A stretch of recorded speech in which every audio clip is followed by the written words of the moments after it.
AP మంత్రిగా నారా లోకేష్ బాధ్యతలు స్వీకరించి తొలి సంతకం మెగా డిఎస్సీ పోస్టుల భర్తీపై చేశారు. సెక్రటేరియట్ 4వ బ్లాక్లోని తన ఛాంబర్లో ఐటీ, విద్య, ఆర్టీజీ శాఖల మంత్రిగా లోకేష్ సోమవారం ఉదయం బాధ్యతలు చేపట్టారు. అంతకుముందు సచివాలయానికి వచ్చిన లోకేష్ కు పండితులు వేద మంత్రోచ్చరణలతో స్వాగతం పలికారు. ఛాంబర్లో ప్రత్యేక పూజలు నిర్వహించిన అనంతరం లోకేష్ మంత్రిగా బాధ్యతలు స్వీకరించారు. అనంతరం మెగా డిఎస్సీ సంబంధిత ఫైలుపై లోకేష్ తొలి సంతకం చేశారు. 16,347 పోస్టుల భర్తీకి విధి విధానాలను కేబినెట్ ముందు పెట్టే ఫైలుపై ఆయన సంతకం పెట్టారు.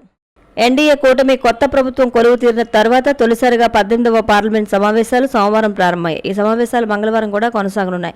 2 రోజుల సమావేశాల్లో లోక్సభలో ఎంపీలు ప్రమాణ స్వీకారం చేయనున్నారు. తొలి రోజున ప్రధాని మోదీ, కేంద్ర మంత్రులతో పాటు 280 మంది ఎంపీలు ప్రమాణం చేస్తారు. అంతకుముందు ప్రొటెం స్పీకర్గా బీజేపీ ఎంపీ భర్తృహరి మహతాబ్ ప్రమాణం స్వీకారం చేశారు. రాష్ట్రపతి ముర్ము రాష్ట్రపతి భవన్లో మహతాబ్ చేత ప్రమాణం చేయించారు. కాగా పార్లమెంట్ సమావేశాలకు ముందు ప్రధానమంత్రి నరేంద్ర మోదీ మీడియాతో మాట్లాడారు. కొత్త లోక్సభ సభ్యులకు స్వాగతమని, కొత్త ఆశలు, కొత్త ఉత్సాహంతో ముందుకు సాగాలంటూ ఆకాంక్షించారు. ప్రజలు వరుసగా తమకు 3వసారి సేవ చేసే అవకాశం ఇచ్చారన్నారు. తమ విధానాలకు, తమ అంకిత భావానికి జనామోదం లభించిందన్నారు. అందరి సహకారంతో భరతమాత సేవలో పాల్గొంటాం, రాజ్యాంగాన్ని గౌరవిస్తూ నిర్ణయాలు తీసుకుంటామంటూ మోదీ తెలిపారు.